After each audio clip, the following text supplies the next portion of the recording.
Merhaba arkadaşlar, ben Ümit Kirenci. Tasarım ve mühendislik konularını konuştuğum kanalıma hoş geldiniz.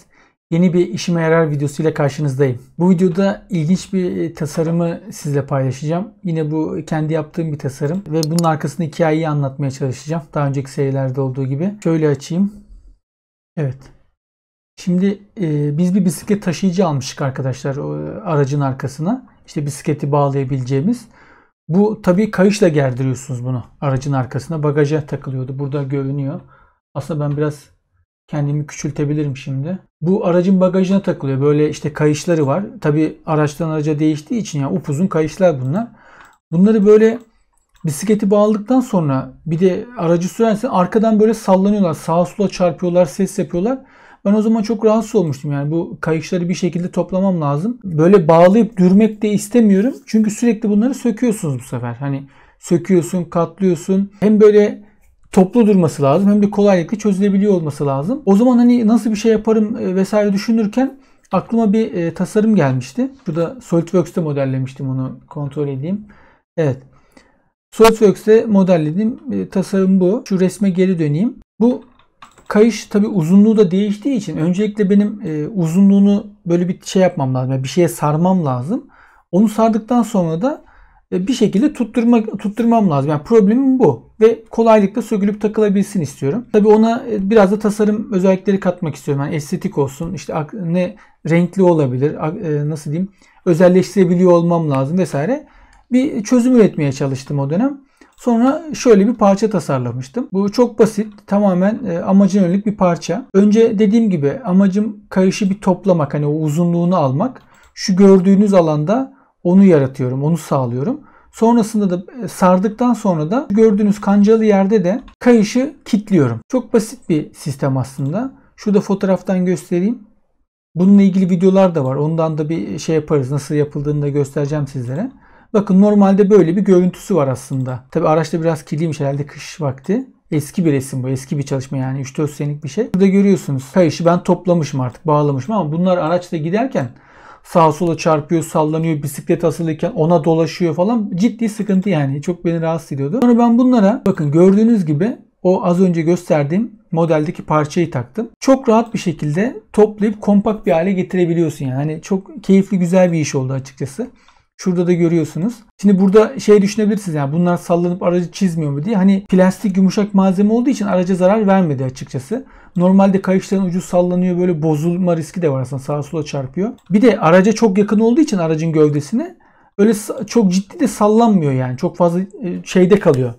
Yani türbülans bölgesinin arkasında kalıyor. Tersle, o da böyle bir vakum bölgesi oluşuyor gibi düşünün yani. Ciddi bir sallanma da olmuyor. Çok da güzel oldu. Şimdi modele geri döneyim. Dediğim gibi konsept önce o kabloyu saracağım bir şey. Yani o uzunluğunu telafi edip sarayıp dolayacağım bir yer yaratmak. Sonra da bu aynı parça üzerinde kayışı sökülmemek üzere kilitleyecek bir düzenek yaratmak. Çok basit ve temel bir şey aslında. Bunu istediğiniz gibi yani şu dış kontürü, dış geometriyi İstediğiniz gibi şu şeyi kapatayım ben, 3B'yi, yanının 3B'yi.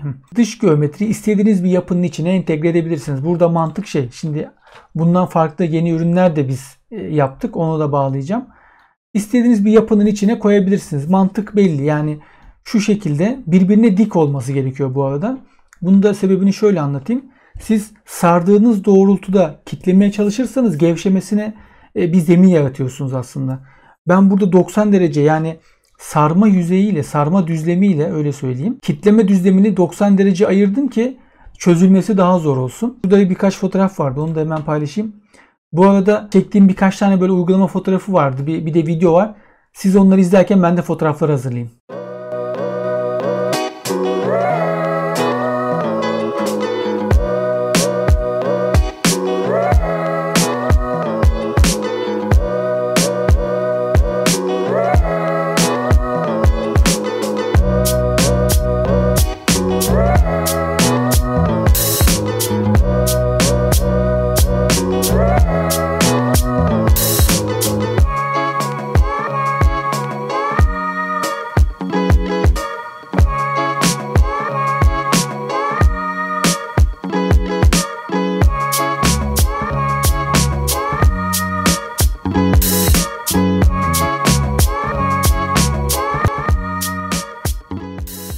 Az önce izlediğiniz gibi bayağı pratik bir ürün oldu. Hemen katlayıp, sarıp, kitleyip çok güzel bir şekilde kabloyu toplayabiliyorsunuz. Burada da bisikletler asıldıktan sonraki hali var. Normalde burada sarkan kayışlar görecektik biz. Çok daha toplu, derli toplu ve renkli, yani şeyi de arttırıyor aslında. Normalde böyle asarsınız ya. Görünürlüğü arttırmak açısından buna fosfor özelliği katabilirsiniz. Daha büyütebilirsiniz. Yani görünürlüğü de arttırıyor aslında arkadan. Zaten bisiklet tabii ki kendi başına görünür bir şey ama bunu gece düşünün veya yanınızdan geçen şey olabilir.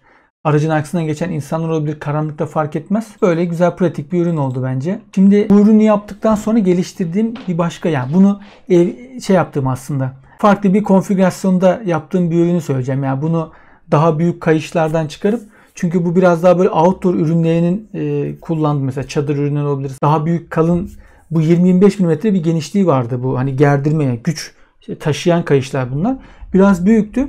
Sonra benim aklıma outdoor ürünleri geldi. Böyle sırt çantalarında da bu kayışlar var. Oraya nasıl uyarlayabiliriz diye düşünüp biraz daha küçük, daha böyle kişiselleştirebilir bir şeyler yaptım. Onu da hemen şuradan açayım.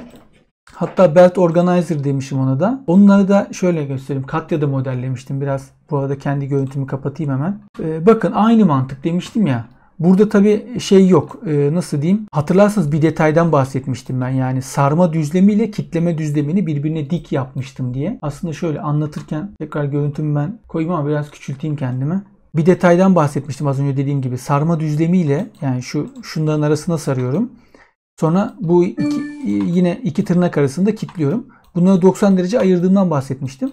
Tabii araç arkasında çok ciddi bir şey var. Zorlama var yani. Bunu sökmeye dönük olarak sürekli titriyor, rüzgar alıyor vesaire. Ama sırt çantası gibi ekipmanlarda böyle bir şey yok. Yani hani dış etmen yok. Rüzgar almıyor, ciddi bir çarpma yok vesaire. Burada kurtarabiliyor yani. Yeterli oluyor. Aynı sarma düzleminden kitlemeniz. Dediğiniz gibi bunun kalplisini yaptım. Sonra köpek kemiği aklıma gelmişti. Hani kemiğe dolarsın gibi böyle pati de çizip böyle daha sevimli hale getirmeye çalışmıştım vesaire. Sonra smiley versiyonu vardı, biliyorsunuz. Smiley'lerde çok hani araçlarda bu ara sallanan kafa görüyoruz ya, farklı.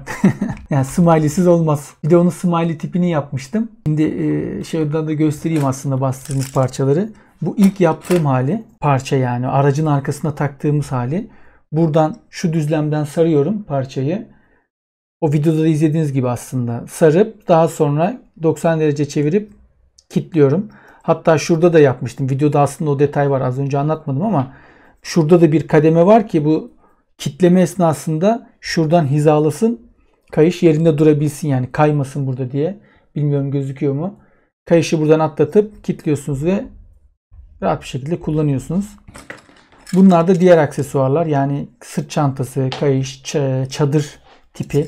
Daha ince, zorlamaya maruz kalmayan, ciddi zorlamaya maruz kalmayan kayışlarda kullanabileceğiniz. Yani güzel oldu, bayağı sevimli oldular. Hatta ben bunu sırt çantamda kullanıyorum.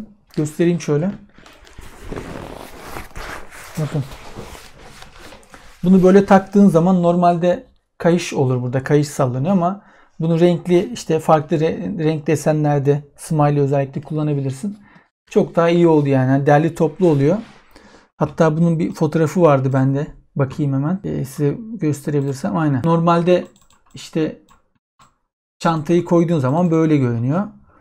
Ama bu aksesuar olmadan kayışlar hep sallanır. Sağa sola değer, yere değer. Hele ki hijyenin bu zamanlarda çok da önemli olduğu dönemlerde işimize yarar diye düşünüyorum. Umarım sizler de beğenmişsinizdir. Çıkardım çantamı. Burada farklı uygulamaları var yani. Dediğim gibi amaç çok daha düzenli, derli toplu bir şey yapmak. Anlatıma geri döneyim. Bir kendim hemen şu kameramı büyüteyim. Bu arada bu modelleri ben açıklama kısmına bırakıyorum. Oradan indirip kendiniz de basıp kullanabilirsiniz. Şurada çektiğim bir iki detay fotoğraf vardı. Size onları göstereyim. Sırt çantası uygulamasına yönelik. Böyle sırt çantasındayken nasıl saracağınla alakalı. Aynı yani kayış videosu araba videosunda izlediğiniz gibi çok rahat, pratik, böyle günlük yaşamda kullanılabilir. Renkli bir, sevimli bir aksesuara dönüşüyor aslında. Bir başka fotoğrafta, bir başka görselde bu. Bu az önce çantamda gördüğünüz aslında. O zaman taktığım. Bence gayet iyi oldu. Burada böyle oturmuşum. Çok sevimli oldu yani. Fena olmadı. Bunları böyle renklendirmek, çeşitlendirmek mümkün. İstediğiniz gibi, dediğim gibi temel yapıyı, o mantığı, yani kayışı toplayıp kitleme mekanizmasını istediğiniz yapının içine entegre edebilirsiniz. Umarım beğendiğiniz bir tasarım olmuştur. Beğendiyseniz lütfen video yorum yapmayı, beğenmeyi, arkadaşlarınızla paylaşmayı unutmayın. Abone olmadıysanız hemen abone butonuna tıklayıp zili açın lütfen. İzlediğiniz için teşekkürler. Görüşmek üzere.